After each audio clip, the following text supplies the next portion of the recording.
हमारा पिछला टॉपिक था नेचर ऑफ पॉपुलर मूवमेंट्स। अब हमारा अगला टॉपिक है Dalit Panthers. Read this poem by well known Marathi poet Namdeo Dhasal. अब आप एक पोएम दी हुई है, उसको पढ़िए, जो कि जानी मानी मराठी पोएट है नामदेव धसल, उनके द्वारा लिखी गई है। Do you know who these pilgrims of darkness in this poem are and who the sunflower giving fakir was that blessed them? आप जानते हो इसमें जो डार्कनेस के पिलग्रिम्स दिखाए गए हैं वो कौन है, या जो सनफ्लावर गिविंग फकीर हैं जो उनको ब्लेस कर रहे हैं वो कौन है? The pilgrims were the Dalit communities who had experienced brutal caste injustices for a long time in our society, and the poet is referring to Dr. Ambedkar as their liberator. ये जो pilgrims हैं ये दलित communities हैं, समुदाय हैं जिन्होंने अब तक बहुत ही ज्यादा कास्ट इनजस्टिस का अनुभव किया है लंबे समय तक हमारे समाज के अंदर। और पोएट जो है डॉक्टर अंबेडकर को उनका एक तरह से लिबरेटर मान रहे हैं, मतलब जो उनको इससे मुक्ति दिलाएगा। दलित poets in Maharashtra wrote many such poems during the decades of 70s. तो जो दलित पोएट्स थे महाराष्ट्र में उन्होंने बहुत सारी ऐसी कविताएं लिखी 70s के दौरान। These poems were expressions of anguish that the Dalit masses continued to face even after 20 years of independence. तो एक तरह से ये जो पोएम्स थी ये उनकी उस जो पीड़ा है, जो उनकी एक क्रोध है, उसको दर्शा रहा है, क्योंकि दलित के जो लोग हैं वो आज भी 20 साल मिलने के बाद भी इंडिपेंडेंस के वही प्रॉब्लम्स फेस कर रहे हैं। But they were also full of hope for the future, a future of Dalit groups wish to shape them for themselves. पर इन लोगों को एक कहीं ना कहीं अपने भविष्य के लिए उम्मीदें भी थी, एक ऐसा भविष्य जिसमें दलित ग्रुप जो हैं जो अपने लिए खुद को जैसा आप चाहते हैं वैसा अपने लिए बना सकें अपने भविष्य को। You are aware of Dr. Ambedkar's vision of socio-economic change and his relentless struggle for a dignified future for Dalits outside the Hindu caste-based social structure.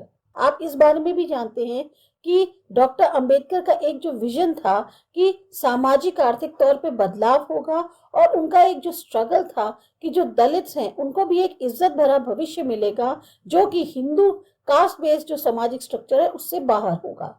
It is not surprising that Dr. Ambedkar remains an iconic and inspirational figure in much of Dalit liberation writing. और ये बहुत आश्चर्य की बात भी नहीं है कि डॉक्टर अंबेडकर जो हैं जितनी भी आज तक दलित को लेकर जो राइटिंग्स हुई हैं दलित के बचाव में या दलित को आजाद करने के लिए, तो उसमें जो मेन प्रभावशील फिगर रहे हैं वो डॉक्टर अंबेडकर रहे हैं। Origins. By the early 1970s, the first generation Dalit graduates, especially those living in city slums, began to assert themselves from various platforms. शुरुआत में 1970s में जो पहली जनरेशन थी दलित ग्रेजुएट्स की, खास तौर से जो सिटी स्लम्स में रहते थे, अब वो जो है अलग अलग प्लेटफॉर्म से अपने जो है एक तरह से दावा करने लगे, फोर्सफुली जो है अपनी बातों को कहने लगे। Dalit Panthers, a militant organization of the Dalit youth, was formed in Maharashtra in 1972 as part of these assertions. जो दलित पैंथर है वो एक तरह की मिलिटेंट ऑर्गेनाइजेशन थी दलित यूथ की, जो कि महाराष्ट्र में बनाई गई 1972 में इन्हीं असर्शंस का एक तरह से हिस्सा थी। In the post-independence period, Dalit groups were mainly fighting against the perpetual caste-based inequalities and material injustice that the Dalits faced in spite of the constitutional guarantee of equality and justice.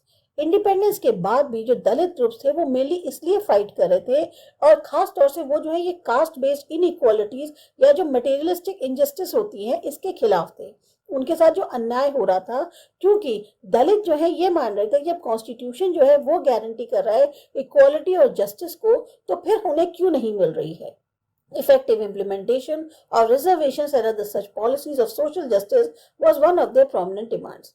सही तौर पे जो reservation है उनको लागू किया जाए या और ऐसी नीति बनाई जाए जो सामाजिक न्याय संबंधी हो, यही उनकी मुख्य डिमांड्स थी। You know that the Indian Constitution abolished the practice of untouchability. Indian constitution जो था उसने पूरी तरह से ये जो अनटचेबिलिटी की प्रैक्टिस है इसको खत्म कर दिया था। The government passed laws to that effect in the 1960s and 1970s. और इसके लिए गवर्नमेंट ने जो है कानून भी बना दिए गए थे जो कि पूरी तरह से लागू हो गए थे 60s और 70s में। And yet, social discrimination and violence against ex-untouchable groups continued in various ways.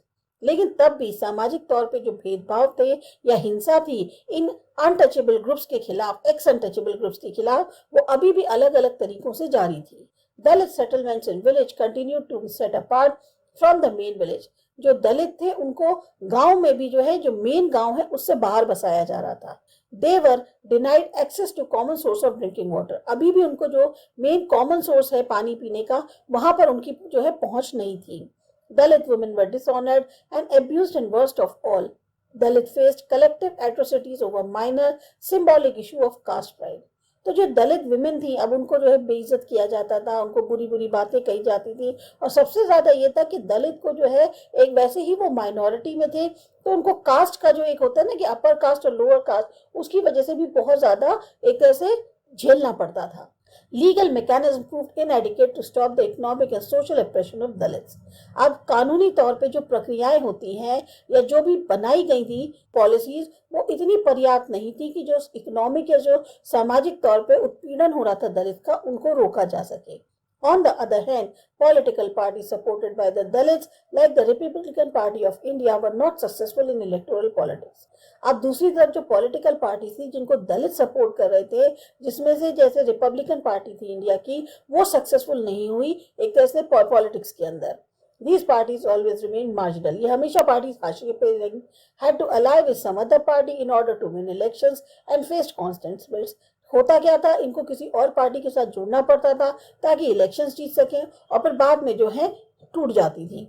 Therefore, the Dalit Panthers resorted to mass action for assertion of Dalit rights. So, Dalit panthers जो हैं वो एक तरह से उन्होंने कहा कि अब तो मास एक्शन की ही जरूरत है अगर दलित के अधिकारों को हासिल करना है।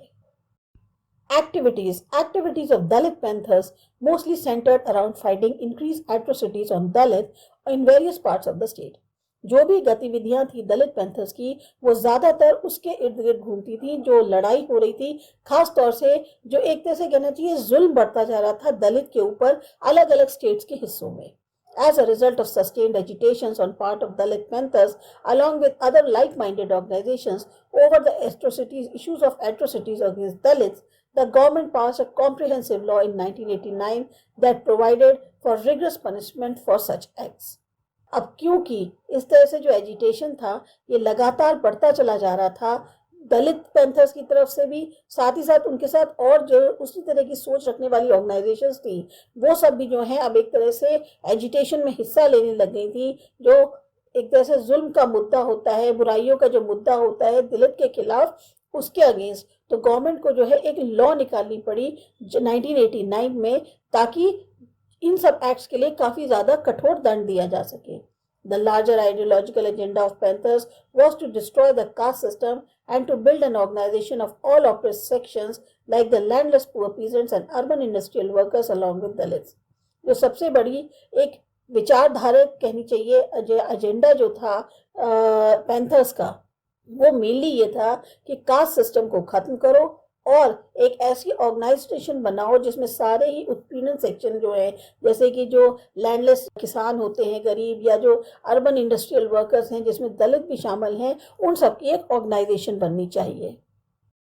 The movement provided a platform for Dalit educated youth to use their creativity as a protest activity.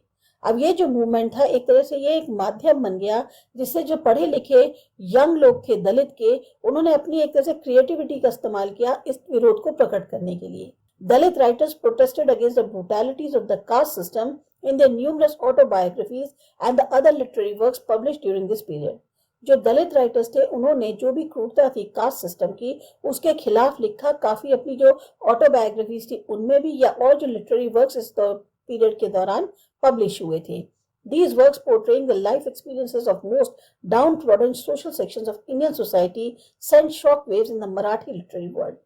अब ये जो काम थे उनके, जो उनकी ऑटोबायोग्राफीज थी या जो और लिटरेरी वर्क्स थे, उसमें उन्होंने जो अपने जीवन के अनुभव को बताया था कि एक जो सबसे ज्यादा निचले स्तर पर सामाजिक तबका है हमारे इंडियन सोसाइटी का, उसकी क्या हालात हैं, उसकी कैसी जिंदगी के अनुभव हैं, उसको पढ़ने के बाद जो है जो मराठी लिटरेरी वर्ड था वो काफी ज्यादा शॉक हो गया था। Made literature more broad based and representative of different social sections and initiated contestations in the cultural element. तो उन्होंने जो है लिटरेचर को एक तरह से माध्यम बना लिया था, जिसमें वो अलग अलग जो सोशल सेक्शंस है उनको दर्शा रहे थे, उनकी जो परेशानियां हैं उनके बारे में लिख रहे थे, या फिर क्या कहते हैं आर्ग्यूमेंट्स हो रहे थे उस पर्टिकुलर ग्रुप को लेकर।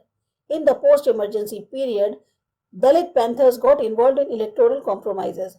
अब इमरजेंसी पीरियड के बाद जो है दलित पैंथर्स जो है जो इलेक्टोरल कॉम्प्रोमाइजेस होते हैं उसमें एक तरह से इन्वॉल्व हो गए।